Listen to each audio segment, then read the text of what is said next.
Dahulu kala, ada seorang pemuda bernama Penyumpit. Dia hidup sebatang kara dan tinggal di rumah peninggalan orang tuanya. Semasa hidupnya, ayah Penyumpit sering berhutang kepada kepala desa yang bernama Pak Raje. Pak Raje adalah orang yang sangat jahat dan licik. Walaupun ayah Penyumpit sudah meninggal, Pak Raje tidak pernah menganggap lunas hutang ayah Penyumpit. Dan hutang ayah Penyumpit tidak pernah lunas karena Pak Raje selalu menggandakannya. Sehingga Penyumpit harus membayar hutang ayahnya dengan cara menjaga sawah Pak Raje.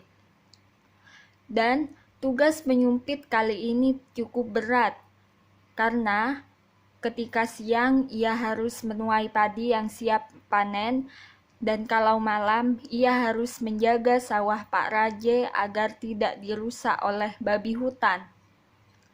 Hei Penyumpit, kau harus menjaga sawahku agar tidak dirusak babi hutan.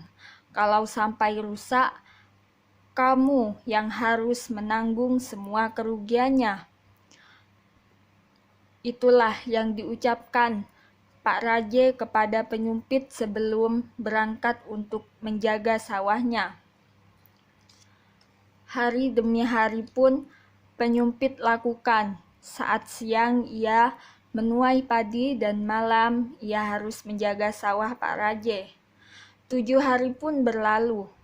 Namun di hari ke-8 Penyumpit melihat seekor babi hutan menuju ke arah sawah Pak Raje.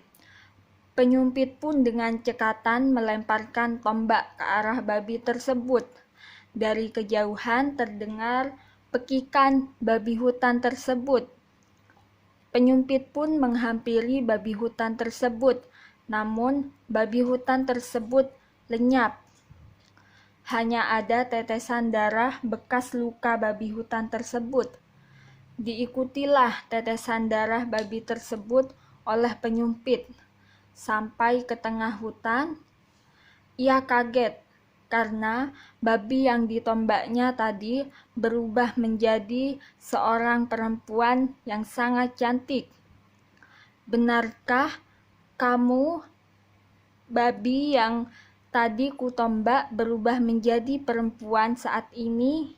Iya benar, aku adalah seorang perempuan yang berwujud babi. Tadi, aku bernama Putri Malam. Oh, maafkan aku sudah melukaimu. Aku akan membantu untuk mengobati lukamu.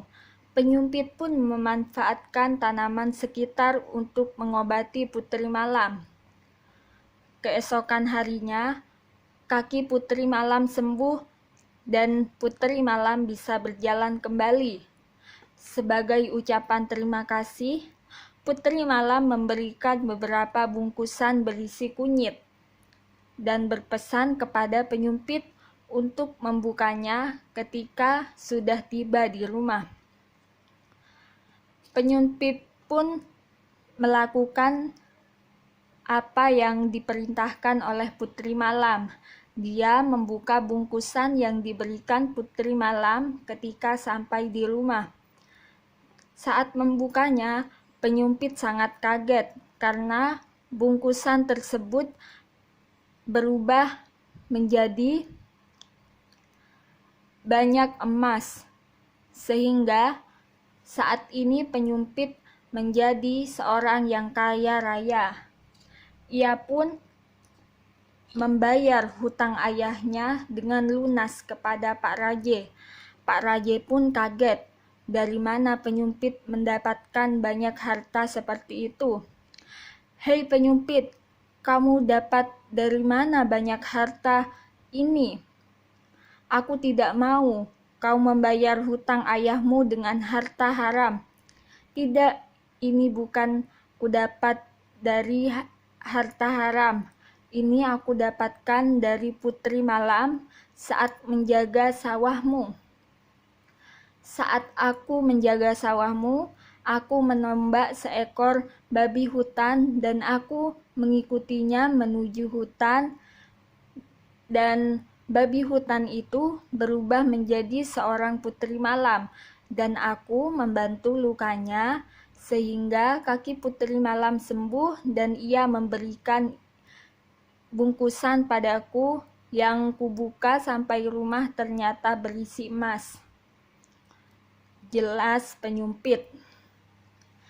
Keesokan harinya, Pak Raje mengikuti jejak penyumpit untuk menjaga sawahnya. Karena Pak Raje tidak pernah terbiasa untuk berjaga malam di sawahnya, akhirnya ia tertidur.